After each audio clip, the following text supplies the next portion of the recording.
All right, what's up, everybody? We're live on YouTube and Twitch with I think we're episode 12 now, which really is episode like 24 because we're doing the weird half episode thing. So, what's up, everybody? How's it going? Could just call it midweek. I don't know. We could the midweek episode. So 12. To be fair, 12-week episodes. I don't put for audio. I don't put episode numbers. I just put a stupid title, Which I think is probably the way to go, honestly. which doesn't matter. Yeah, like who? Because it's usually just something stupid we say that I remember. Like how we fixed baseball and Yeah, like that's why one of the episodes was post-turkey hangover, post-Thanksgiving hangover / we fix baseball because I'm too stupid to remember to upload stuff on time. So I just forget about it. Yeah, it's all good. It happens. All right, conference championship games. Iowa, the state of Iowa, and all colleges from the state of Iowa should be banned from championship football games. They do owe the nation an apology. This is they owe the nation 1,000%. 2 hours of their time back for watching that. Who really owes everybody an apology? Oklahoma State for That's sucking true. This year. How did they? Where both Colorado and BYU's You know what the problem is? record against common opponents was just. And I was talking about record this. against conference opponents was terrible. I was talking about this. I go, I hate that. That is the dumbest rule in college It sports. is. It doesn't I mean, by all measures of like strength of record, strength of schedule, I hate that. BYU should have been in that game. Well, because what's so stupid, and I looked at it because I was comparing Miami to BYU because I wanted to prove a point that Miami wasn't as good as everyone thought they were compared to like BYU, and they weren't. Right. It's just the difference is Cam Ward is like an insanely disgusting, ridiculous effing quarterback. Yeah. And BYU's quarterback, not so much. He's good. I mean, he got good this year. He was, but I mean, like I He's said, fine. Yeah, but it's not Cam Ward. He had 4,000. Cam Ward had 4,000 passing yards. What's his face had Retzloff. Retzloff had like 27. Yeah, 2,500. Well, and I will say this to be fair to Retzloff, just as a quick aside, he had a lot of short fields to work with because BYU's defense was killing. Yeah, I was gonna say like I don't think that's necessarily a knock. Like I'm not saying it's a knock on him because I think that just says. Also, but BYU had more of a running game, having right? to push his team down the field to try to save games. No, that too. Like there was a lot of it where it was like it didn't. I'm not trying to mind you, I wasn't trying to diss him. It was just my point was I'm like, look at the quarterback play, and if you give BYU that quarterback, like they're going to be amazing. But this is what really ticked me off is Iowa State's strength of schedule was 163. BYU's was 157 and 157.75, which I'm like, that literally comes down to TCU, and I'm like, that is absurdly stupid. You mean Oklahoma State or Oklahoma State and TCU? Like that needs to go away. We need to just do away with this because that's unequivocally absurd. That it comes down to like one opponent. Now I need to know what Colorado's strength of schedule was. 154. Okay, so it was like the same range basically.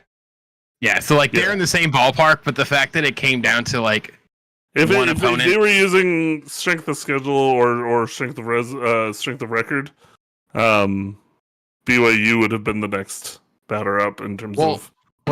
Here's what I said. I think this should be the solution. Don't go by in conference or strength of schedule. Go by your non-conference opponents and how that strength of schedule.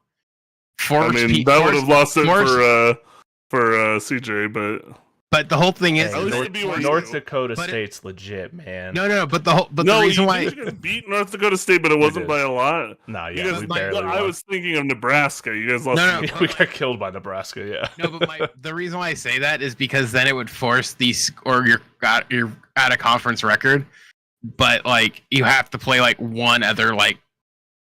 You have to play another like top school or something, like how BYU played SMU. And BYU's getting nothing for playing SMU, and SMU's getting their asses kicked by Clemson. Like, it's the whole thing of like, it's dumb that you end up playing a game where it's like, oh, because we played Texas Tech and you played Oklahoma State, guess who gets in? Like, that seems absurd. it A lot doesn't of make BYU sense. fans on Twitter would agree with you. So, Hell yeah. I mean, I said that on Wednesday. Me and TJ were talking about it on Wednesday. We said That's true. how absurdly stupid it comes down to that you're basically Iowa playing a State's in game it. of Yeah. that you're playing a game of roulette. for Basically. me, for me, the biggest thing was I'm like, man, if we had just known that was like, if we had just gotten out of the way of that pooch punt and just like let it like settle wherever it settled.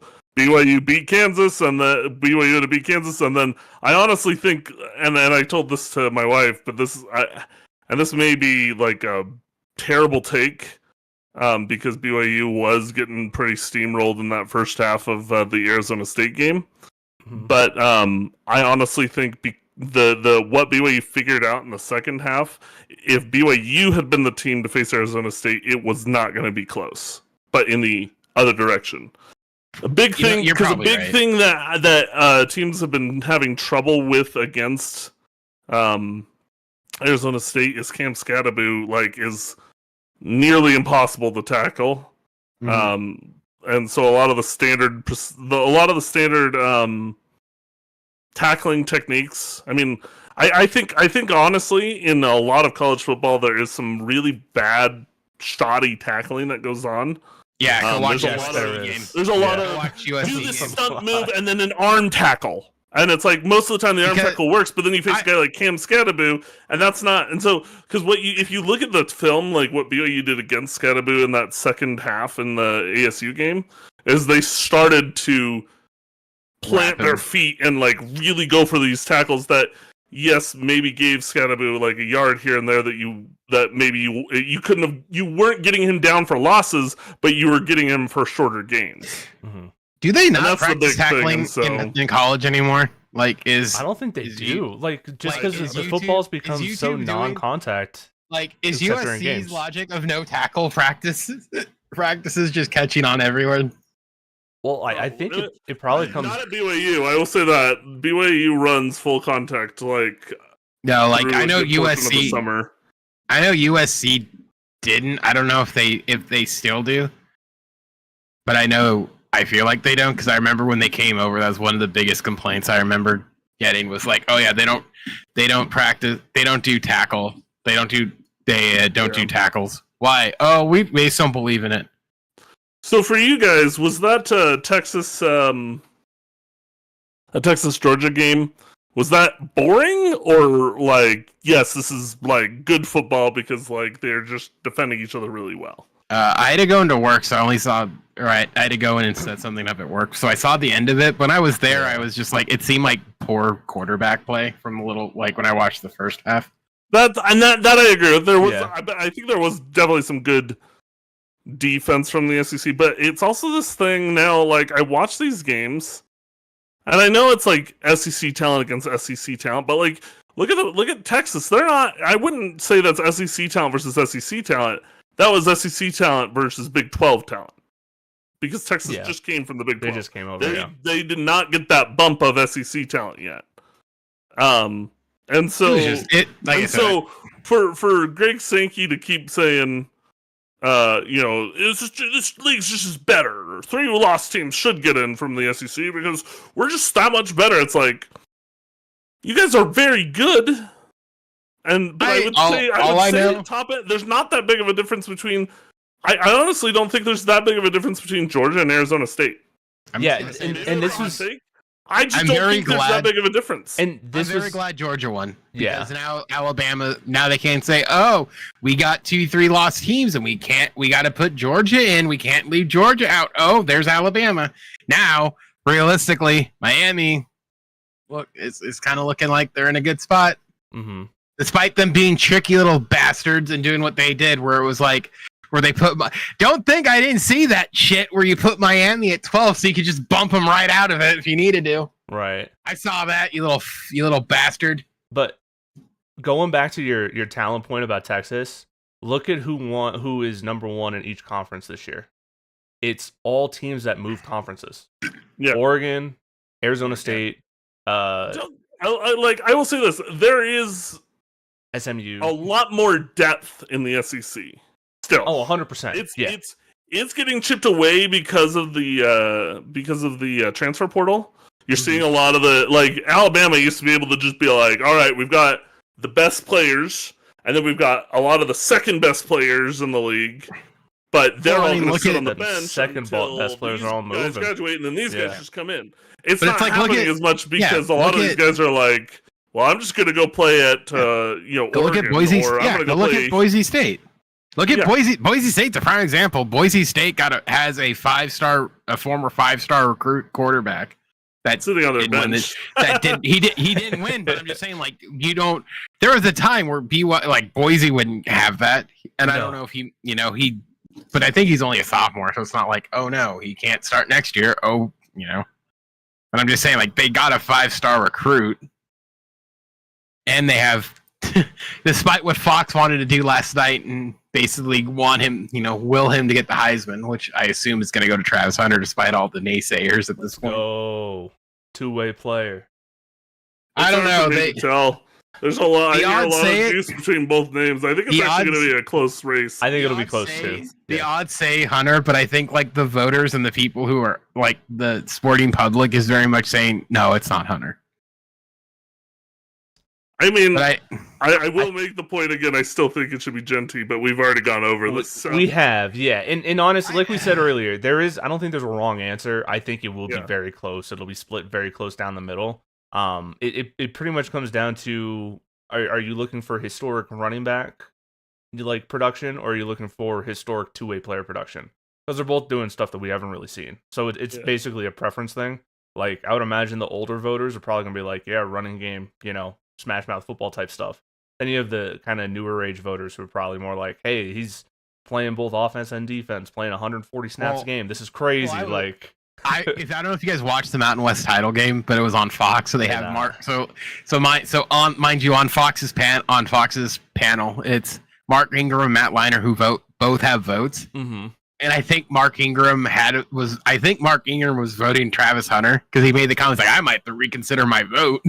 Gosh. And I was laughing because I'm like, wait, homie's not voting for his own position. Yeah, that's crazy. Wow. Don't let Dion get in your ear. You got to vote your brother, my guy. And honestly, it's going to be a bowling ball next year. Yeah. Come to the Colts. I can take Genty to the Colts. That'd be spectacular. Did you hear? Yeah. I mean, I still hope Travis Hunter ends up on the Broncos somehow, but we'll see what happens. It's going to happen. So I will pose this question to you guys that I saw somebody pose on Twitter. If Boise State was in the Big 12, do you think Boise State would have won the Big 12? I mean, I think they would have been up there. I think they probably would have been in the same position as the other four, right? They would be in that mix because they probably have a loss somewhere against Kansas or Kansas State or something else, Boise State would for sure be right there. It would be possible. Yeah. But there was it's mostly coming from Utah fans who are salty that they didn't play well this year. Yeah. But they I think my point was they would have lost a couple of conference games this year. Yes. They would have agreed. And I honestly they'd be, so that would make them 9-3. So they'd be like Colorado, they'd be in the same spot. One out of conference loss and 2 conference losses. Yep. And because I mean, and the games I would pull out to point that out is they struggled towards the back half of the season with teams like Wyoming. And what was really funny was it was around the time the conference football or the college football playoff committee was like, oh well, we docked BYU for this and that, whatever. And then they're like, but Boise State, oh man, it's tough to win in Wyoming. Whereas BYU and Arizona crushed Wyoming. Destroyed them in Wyoming. Arizona State did too. Yeah. I think, but what are we talking about here? Boise State should not be now. And I will say, I honestly think that makes the point of why shouldn't the Big 12 candidate be in with a bye over Boise State? Boise State only lost one game, but they struggled against a terrible Mountain West Conference. I think the problem is they're going to back of the season. I think the problem is because there is no Pac-12 and there will be a Pac-12 next year. You're in a funky position where maybe they still haven't they still haven't qualified to be in next. But if realistically if they do, then you're back to the Power Fives, the Pac-12, the ACC, the Big Ten, the SEC. You have basically the traditional thing again, where it's not. You're not necessarily going to be. You're not. How do I put this? You're not going to be in a funky position where you necessarily have to be looking for reasons to exclude or not to include or exclude, because the competition is theoretically should be even-ish, at least in terms of conferences. The Pac-12 though is going to be so much weaker than the other other four. I don't think the Pac-12 can be considered a Power 5 anymore. No, they won't. I think it's a Power 4 now. Because they've consolidated. I will say this: there is no real power conference thing anymore. There is in practice, right? But not in it used to be kind of written into the bylaws or whatever. Bylaws. Yeah, but it's not really written into the bylaws now, because now it's just 5 conference champions get into the college football playoff. Your top 5 conference champions, the top 4 get buys, the 5th gets in as an at-large. You know what I wish they would do, and I don't know if this will necessarily happen, but out of if it's Power 4 or whatever, then just go by strength. If we're going to do the strength of schedule bullshit, then that's how the seeding is. Unless there's an undefeated, Oregon's undefeated, so Oregon's clearly number 1. And then it's if they're all one-loss teams, it's okay, who had the better strength of schedule? Okay, yep. Georgia's 2. And then it just files from there, because then that would be the easiest way to do it. So honestly, yeah. But at the end of the day, I don't think it's like the NFL. I don't know. I don't think the rating should matter as much. I think people are just going to fight about who should get in, because once the game's played, anything can fucking happen. There's no. Do you think so? We have this committee that chooses essentially who those at-large teams are, and they argue ad nauseum. Should we just get away with that and find a mathematical algorithm to just do this shit? Then you could figure BCS. out. Yeah, I'm just you could figure out strength of schedule and who beat who. And I had a thought today, and I want to ask you guys this. So, because it's bullshit that teams. So essentially, if your team's in the conference title game and you lose, you kind of get fucked. Because you're going to play versus a team that's not in. So, if Miami gets in, Miami didn't play, essentially. So, what I think they should do is, if you're in the top 12, so if there's 12 teams, so realistically on the board, teams that, so how basketball will do it, the winner basically gets in automatically, kind of thing. I think what they should do is, if you're a bubble team that's still eating into your conference title game, I think you should actually have to play this weekend. I think that those 12, 13 teams should have to play, because then they don't get a bye week. They don't get a free week. So I think Miami should have to play some other one of those other 12 essentially, I don't know pseudo who's championship game. Team.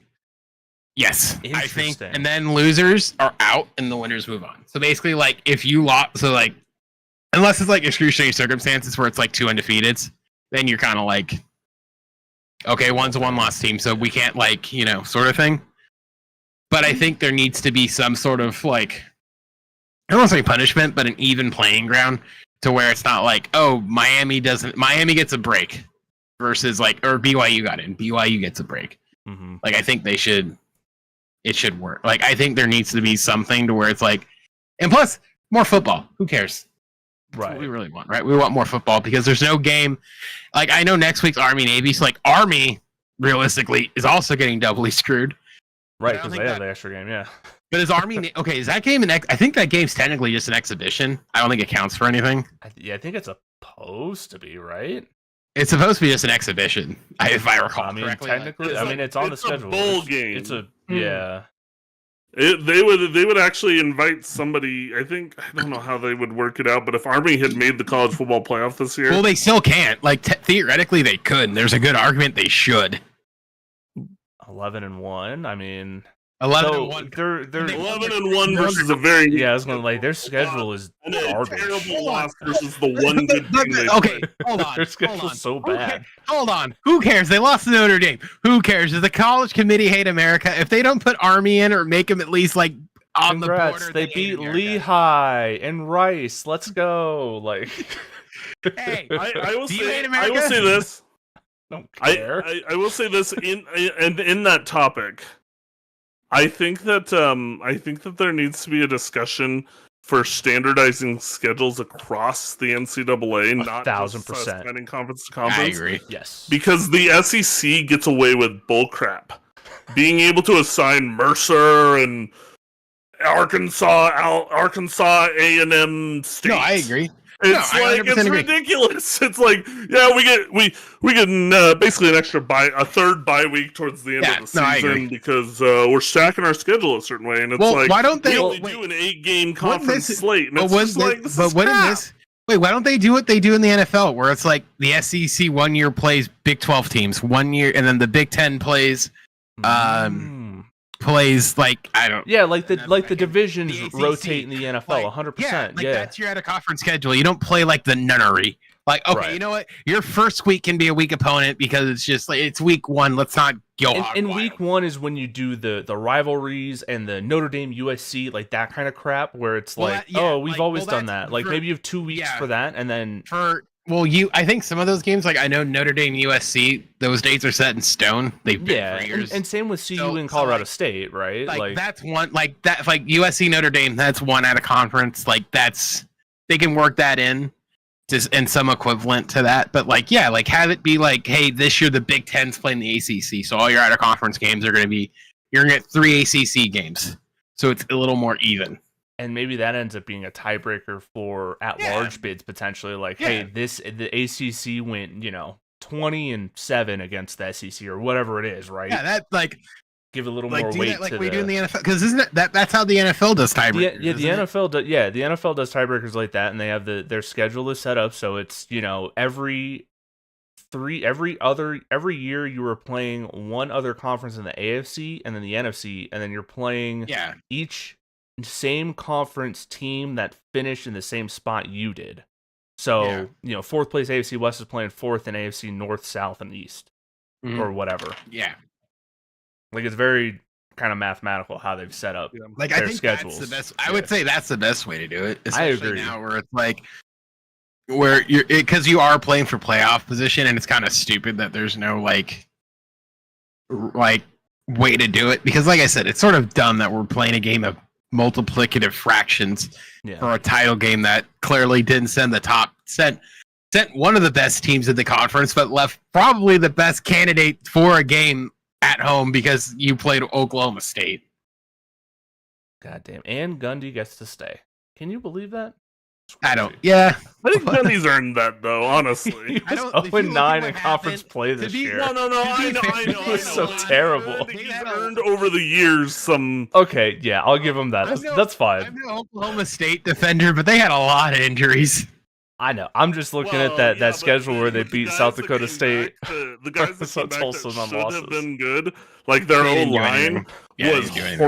horrendous. However, if they want to take a former Sooner from USC, I will gladly give them Lincoln Riley. Wait a minute. Why are they even considering Oklahoma State? So, okay, this is a math thing, but whenever you're doing any kind of statistics like this where there could be an outlier like You Oklahoma get rid State, of the you get outlier. rid of the highest one and the lowest one. Why are they not doing this for that?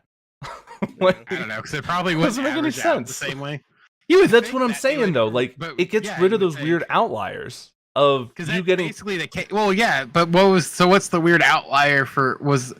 So if you they remove the remove- game against the weakest opponent you played, you remove the game against the best opponent you played, and you only consider everything in between, because it'll So, get rid of okay. cases where you get killed by Oregon because they're way better than you, and cases where you killed Oklahoma State because they were terrible. Okay. So in the case of like BYU, Iowa, so the best team BYU played in Conference Arizona State, which they lost, so that gets thrown out. Yep. And the worst team they played was Oklahoma, which they won, so they throw that out. Exactly. So it ends up being a wash. Iowa played. Who's the best team Iowa played? That's a great question. Because the worst one was TCU, right? Their best team was probably Iowa. Yeah, Iowa probably. Iowa State's was, probably Iowa, maybe Kansas State. Those would be the two, one of those two. And then they lost to Texas Tech is probably their worst loss. So like in terms of like record, like then BYU would have one loss, basically. Is what you're saying. Essentially. But then you consider the weights of those losses, right? Because we got screwed because of Oklahoma State being 0-9 pulled down the strength of schedule. So it's more of when you're calculating the strength of schedule, get rid of the two outliers on either end, and it should give you a more normalized strength of schedule to go off of. I don't know. Yeah. Oh, also, like I made this suggestion to my wife. Again, I have all these. I like how a lot of these ideas is going with your wife. But but I made this point to my wife that why haven't I feel like there's a little bit of shooting themselves in the foot between the ACC and Big 12 by trying to compete so hard to be the third best conference. Why haven't they talked about getting together and just becoming one giant conference? Yeah, 30-team super conference. Let's go. And then there would be 3 clear conferences of like power. There would be the Big 10, there would be the SEC, and there would be whatever you call the Big 12 ACC combination. Because if you did that, you've got 3. There would be no way a committee could sit there and say, "Yeah, but that conference is a bit weaker." Because we'd have Miami. We'd have, on a good year, Oklahoma State, Florida State. I wonder, though, if you had a super conference like that, at that point, the disparity in talent between the best teams and the worst teams, I think, would grow greater. Because, nowadays, you have one or two really bad teams in a conference. If you have a team with a conference with, 30 teams, you probably have, 5 or 6 really bad teams. And there's a possibility someone just kind of ends up getting a schedule against all of those really bad teams and stacks wins when they're really not that good. Whereas with a conference that's smaller, you're way less likely to do that because you're only getting those 1 or 2 gimmies versus a potential 5 or 6. I don't know, but it is kind of, I don't mind the idea of, first off, the conferences should all have the same amount of teams. It kind of goes back to the relegation thing. Just split everything up evenly. Have 15 teams a conference, whatever it is, make them all even, try to balance them out as best you can, and then kind of work from there. Yeah, well, like I said, I don't even know how to fix it. I don't know either. I get go back like I said, I think the best way to do it is just regions, and then each region there are some NFL suggestions that I really like. Mm-hmm. The only people considering them are the Big 12. I think it was the Big 12 and the ACC. Right, it's because the SEC is already we're vibing. We already are the golden child. SEC and Big 10 are sitting there we'll give this a few more years and then we're just going to go off and do our own thing. And right, it doesn't benefit them to do it. But that's the thing is I'm sitting there I've made this point before. I won't watch that league. I won't. Not just out of principle. But just because you like how we had this argument we had this argument last year, and I think he's insane.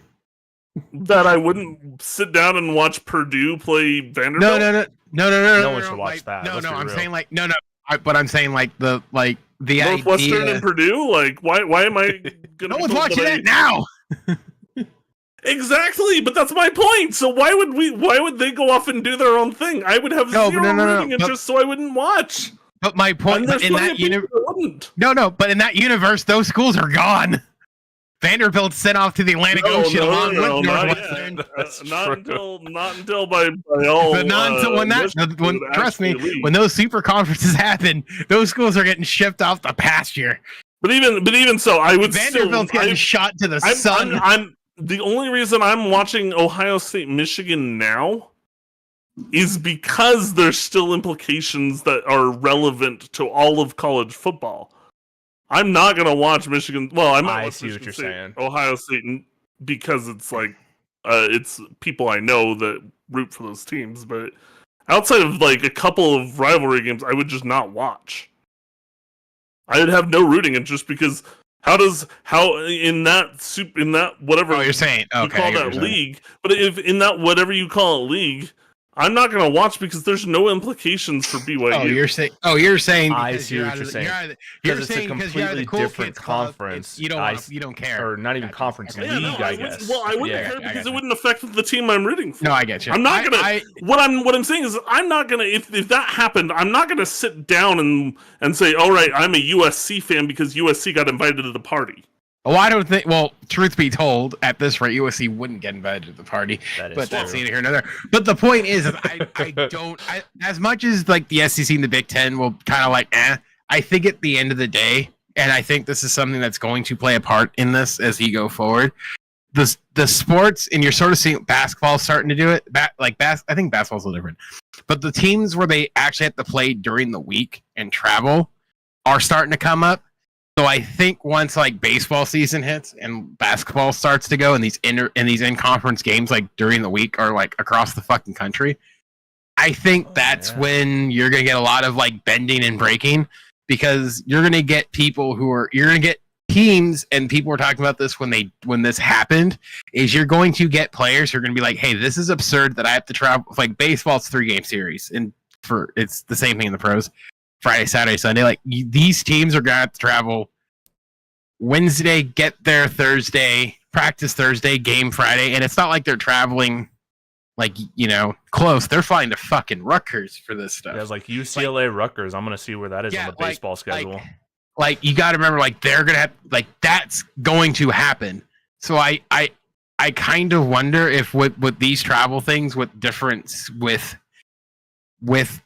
sports, if they're going to kind of look, if ADs at some point are looking at it and say, hey, maybe we go back to regional thing, but instead maybe overarch it and just be like kind of what we were saying. Like we talked about this before. It's like ditch the conferences entirely and just do straight regions again, where it's not like, not necessarily like a Pac-12 sort of thing, but it's like, Pacific, Midwest, South, North, East, and maybe an Atlantic.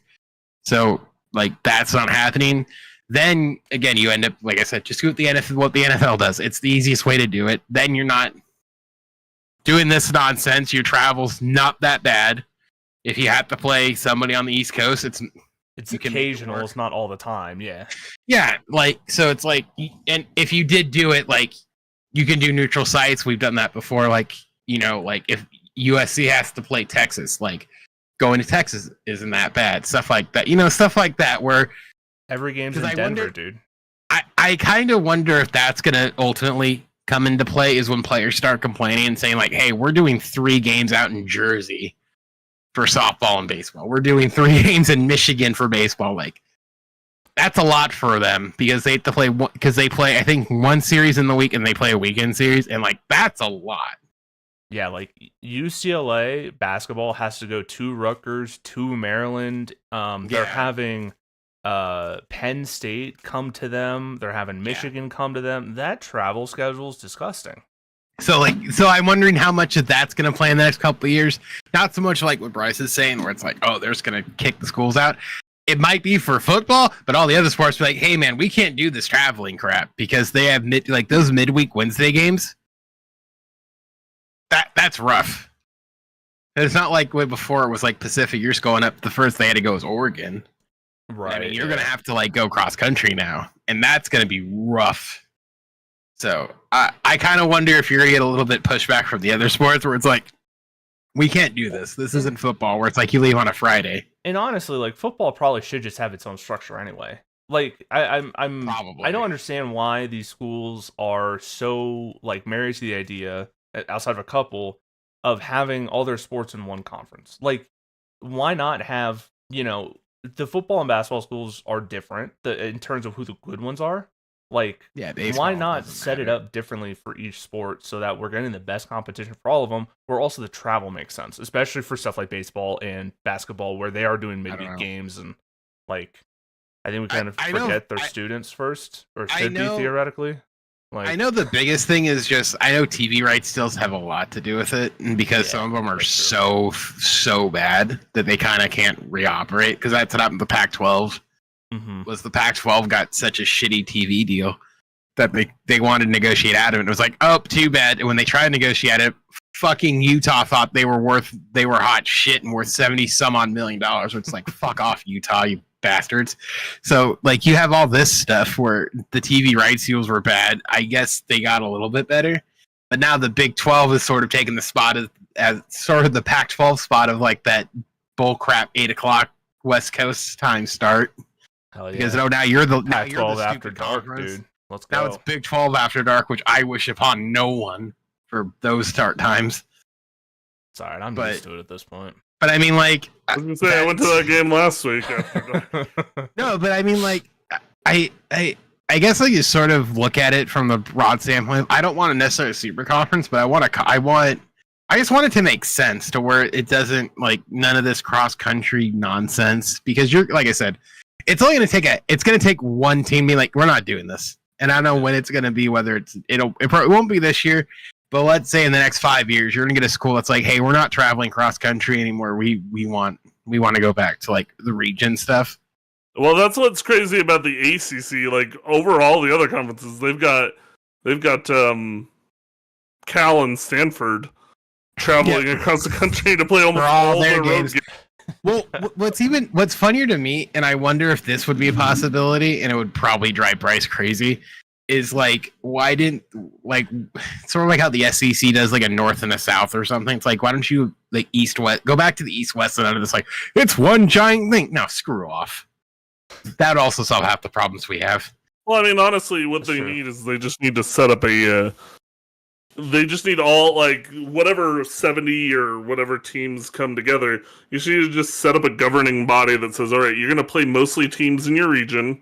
We'll schedule, 3 games that we think will be interesting for, like, cross-country travel. So, like, you could still get, like, Georgia, Oregon sort of thing. Yeah. During the year. And then, like, you can still have these really interesting games based on... What if they did two... Like, what if they...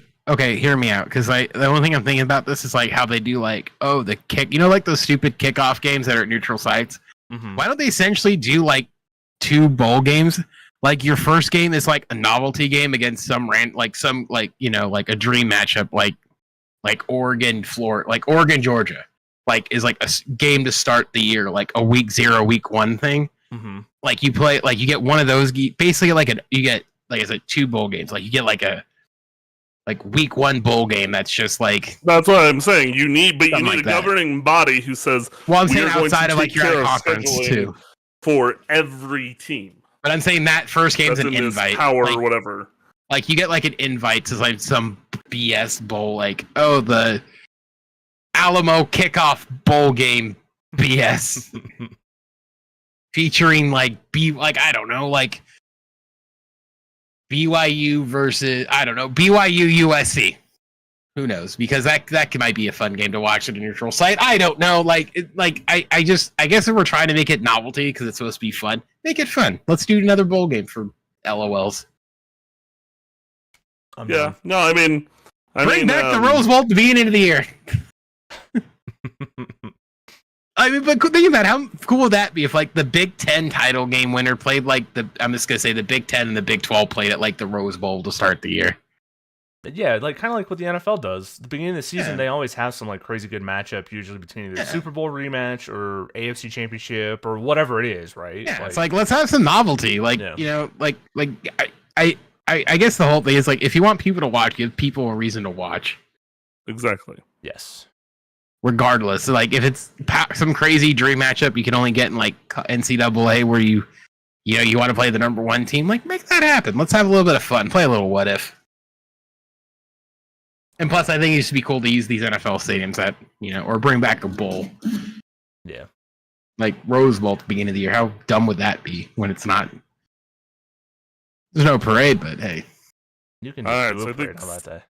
I think CJ wanted to talk about how bad the Lakers and the Nuggets are right now. Yeah, I wanted JJ Redick fired. We're already reached the point of JJ should get fired out here. I really got the same record through this amount of games that Ham had last year. I read that. I thought it was so funny. You know what the difference is? And CJ and I have talked about this a little bit, or I'm like, but they're playing better under Redick. I don't think the record says everything. That's true.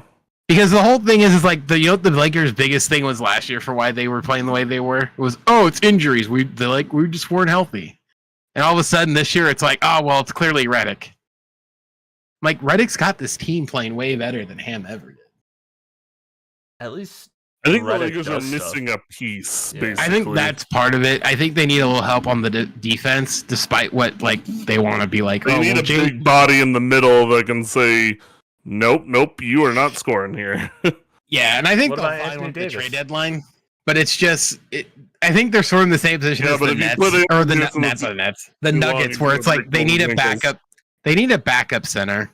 Like they need a quality backup guy in there. And I mean, as I say, Anthony Davis refuses to be their center. He's no, that's part of it. Is when I wonder because. Or they need to get like a quality. He refuses though. He told. I think it was on I can't remember what talk show he was on. He was on like Conan O'Brien or something. Mm-hmm. Like a year or two ago, and he said something to the effect of like I get it. Like the NBA says you're 6'11", but you claim you're 6'10" or something.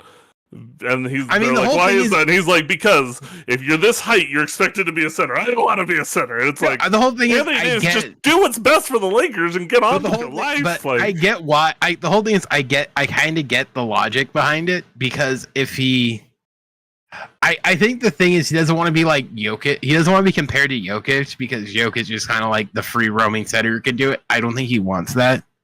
I think he likes the idea of being a power forward because it's. I don't want to say it's like people like avoiding Shaq, but it's almost like he wants to avoid Jokic because Jokic bodies the fuck out of him every time they play.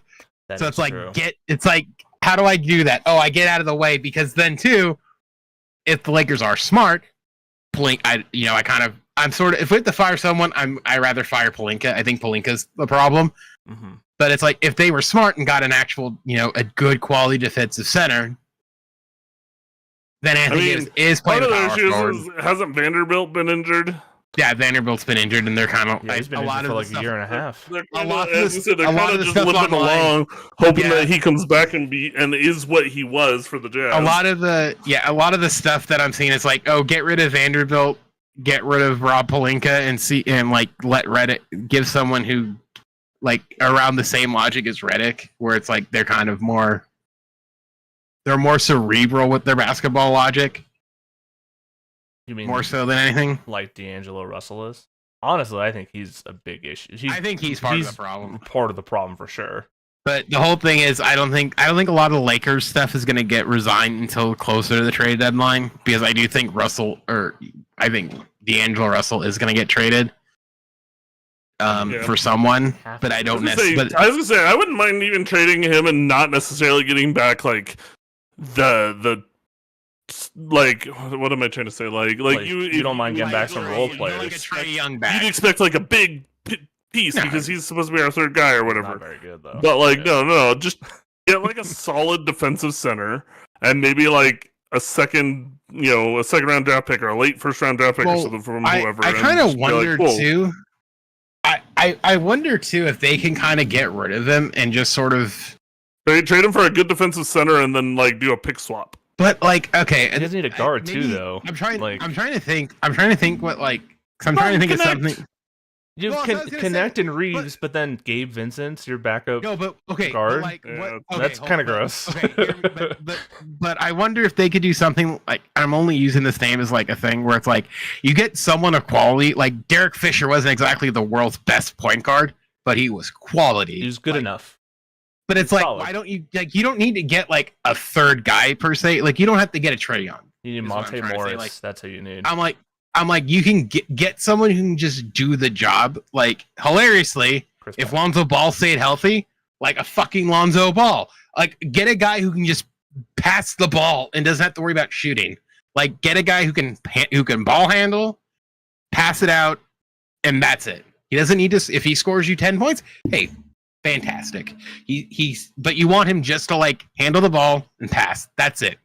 Like, you can get a quality defensive center and a good enough point guard for D'Angelo Russell. Boom. Yeah.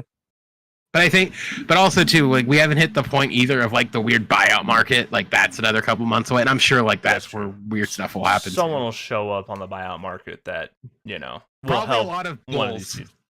I'm willing to bet there's going to be some bulls, some Sixers. What's the Nuggets issues right now? Okay. So so there's two issues. There's two main issues. Okay. One, Jamal Murray is terrible. I think he's terrible now. He is slow, and except against the Lakers, that's the team he's incredible against. But everyone else, he's shooting like 31% from three. He's shooting 40% overall. You guys just need like to play the rest of your games against the Lakers, and he'll shoot like 70% the rest of the way. I wish that was possible. I would be so in. But yeah, so the Nuggets have two main issues. It's Jamal Murray has regressed. He's actually, I think, putting up his worst statistical season since his rookie year, which is not great. And he's getting burned on defense every single possession. And then the backup center is really bad. Like, we signed Dario Saric, and he is terrible. So at this point, we're back to Aaron Gordon as our backup center, which the last year when we did this, he was burned out by the time the playoffs came around. So those are the Nuggets' two biggest issues. And it sucks because, like, I think Jamal Murray probably just needs, like, literally, like, 2 months off.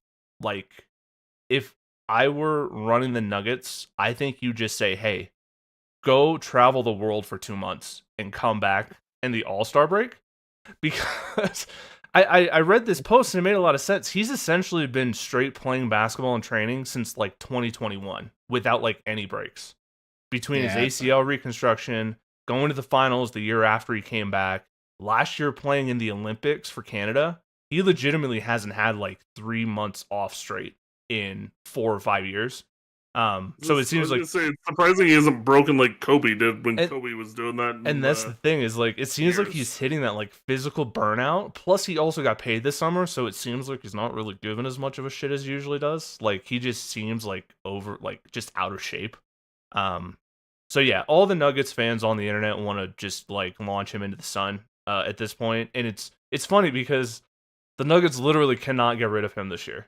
Because he signed the extension, he is not trade eligible until next summer. So, like, people are like, get rid of him. It's like, okay, cool. What's your solution? There is no solution. We have to ride with him for the rest of the year. So, it's either ride with him or buy him out, right? And right. And you're not going to buy out a $200 million contract you just gave him. So, like, I think and he didn't play today, but he legitimately just needs like 2 or 3 months off, I think, and then ramp up for playoffs, and I think he'll be okay. Now, the downside is then you have Jokic, who will be burned out by the playoffs, because Jokic today, against the Wizards, who the Nuggets lost against, he had 56 points, and we lost. So what's I remember those days with Kobe. Yeah, it's fantastic, right? Yeah. You have a killer, and then everyone else sucks. Except the thing with Kobe was, like, there was that stretch where they started winning.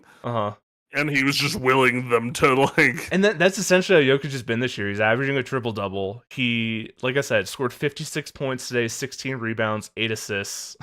Like, I remember... Well, it's crazy. Just to reminisce, like, a little bit on that 1 year with Kobe, where it was that season he scored 81 points. He also had a game against, was it the Mavericks? Where he outscored through 3 quarters. He had 62 points.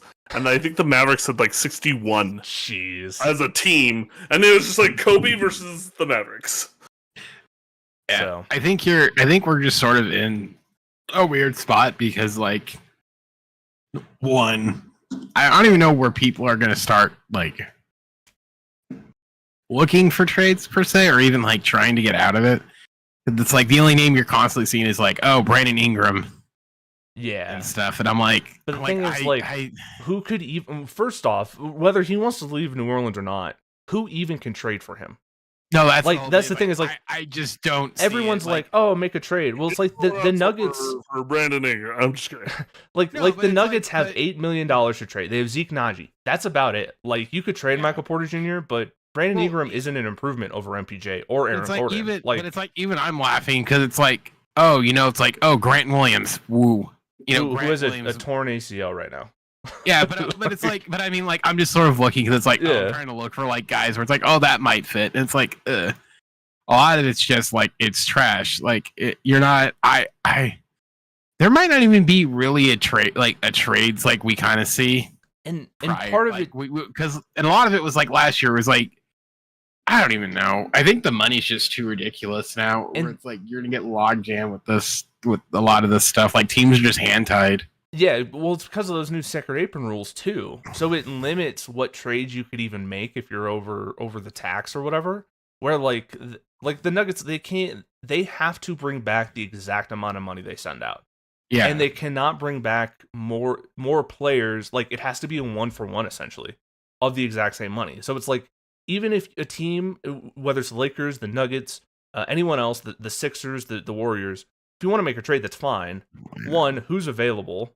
Two, what trade do you make that actually improves your team? And three, what trade can you actually legally make because of all the second apron rules and how they've basically hamstrung a bunch of these teams? So, like, hilariously, because it's like, oh, Trae Young Lakers is like, everyone's like, oh, it's just gonna happen. Or Zach LaVine, like. But it's one of those things where it's like, even just trying, like, I know, like, the trade machine is kind of a joke, but it's like a straight up trade. Like, I guarantee it doesn't work.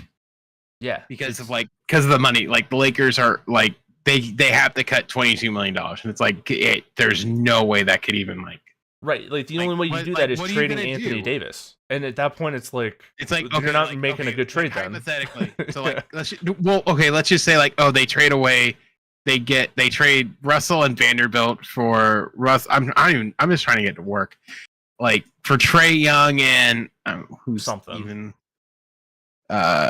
I don't even know. I'm just gonna let's just bring back Larry Nance Jr. because fuck it, let's run it back. We ran back one guy, let's bring back another one. Like and it doesn't work. Like nothing's going to work. Yep. Yeah. Because the money is just ridiculous. Yeah. And plus, like the Lakers are negative 47 in the cap. Just doesn't help. But it's like honestly, what's you're reaching the absurdity. Lakers, what's best for the Lakers right now? LeBron is to get to LeBron retiring. Yeah, honestly. Then you free up all that potential salary. Yeah. We're not gonna sign X big name player. We're gonna sign a couple of guys who are really good, but not able to demand quite as much money as like the top end guys, if that makes sense. And you surround Davis with two solid, very good, they'll get you 16 to 20 points a game. Sort of. Why can't they trade Max Christie? What the hell's up with this?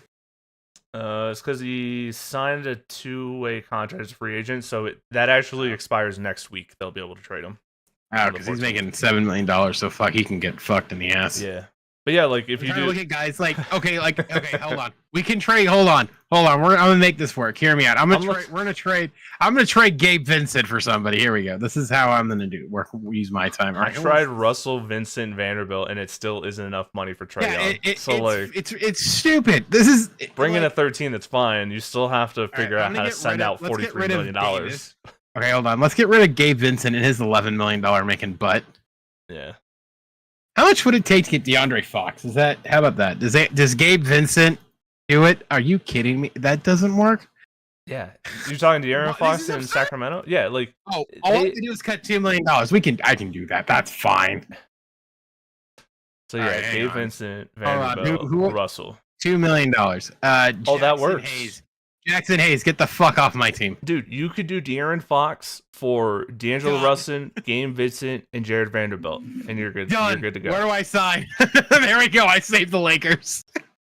But yeah, that's the thing is people are always make a trade. The money always works out. It's no, the new rules have made it essentially almost impossible if you are not under the cap to make any kind of significant trade. So. And what was there you go. I got it. We got it. D'Angelo Russell's a king. There you go. All right, I need to that's got to be Nuggets. That's got. I mean, but that seems like it's a lot for. Is that why every trade just seems so insanely lopsided? Because it's because there's the money crap makes it so difficult compared to like 10 years ago. It's like insane. What would it take to get Lonzo Ball to the Nuggets? I'm kind of curious. So how impossible is Lonzo Ball is making 21 milli. Zeke Naji. What about Kobe White? It's literally impossible. Can you get Kobe White? They're not gonna trade Kobe White. He's actually good. He is the future for them. Let's see, Lonzo, because it's 1 year, so it'd be prorated. Look at the Nuggets. 21. How can you not trade half these things are like they go away. They go away. Sarek? No. Like, can you not trade? Oh Jesus. The thing is, like, if for the Nuggets to make any move, they have to. Zeke Naji is the only trade piece potentially you could do anything with. Otherwise, you're trading Michael Porter Jr. or Aaron Gordon, both of which is just a bad idea because they're our second and third best player right now. Like, yeah, you're kind of screwed. Yeah, the Nuggets are screwed. We basically have to roll with what we got. Maybe we can get a backup center, maybe, or maybe just play DeAndre Jordan more. I don't know. Well, okay, let's play a fun game. Let's say hey, we'll trade Michael Porter Jr. For I don't even know what do you get in that case? You could do Michael Porter Jr. and maybe Zeke Naji for Zach LaVine, maybe But it doesn't seem like that helps. No, that's what I'm saying. Like, if you trading Michael Porter Jr. for pretty much anybody is not going to be an upgrade in the Nuggets. Is the problem just going to be like it's going to be the buyout market again? I think so. Like, I think the Nuggets are in a spot where they need to dump Naji's contract or find a way to do it, and then buyout market. Hopefully, a center shows up. And then hope to God Jamal Murray puts out another Instagram video and gets his superpowers back or something. Like, I also think you guys are just cursed by the Russell Westbrook. Okay. Okay. So people I'm not love. Saying it's his fault that he's playing poorly or anything. No, hold on. I understand what you're saying. Hey, and I understand. I'm just saying before anyone gets any ideas on the internet, Russell Westbrook has been very good. Okay. No, but that's not what I'm saying. I know. I know what you're saying, but I know what's going to happen is people are like, Russell Westbrook sucks. And you're like, it's like, no, he's actually like giving us offense. He curses the teams. That I know. Right. I mean, when it was with the Lakers, he literally dragged them down. But even with the Clippers, like, he was decent, but it was like, everybody got injured. And it's like, oh no. It's not his play, but. Well, with all this talk, I think it's time we put a bow in this. Yeah, because we can just keep talking hypothetical trades here till the end of time. All right. I guess thank you guys for watching. We'll be back, Thursday? Or no, we're doing Wednesdays now. Wednesdays now. And you know what? We didn't talk about the Thursday night game on Wednesday, and it was a banger. Oh, yeah, that's a good point. So we'll make sure we do that this week. Wait, what is the Thursday night game this week? It's probably a garbage one now because we didn't talk about it last week. Let's see. What week are we on? It'll be week December. 15. What were you guys even doing? God, it's Rams Niners. It's not a stinker. It's an average game. It's an average game. And then next week, on the 19th, the Broncos are there. Broncos. Who are we even playing? The Chargers. Ooh, the San Diego Superchargers. All right. And then end of my birthday with the terrible Seahawks and the even worse Bears. Fantastic. All right. We'll talk to you guys Wednesday. Bye, everybody. Adios.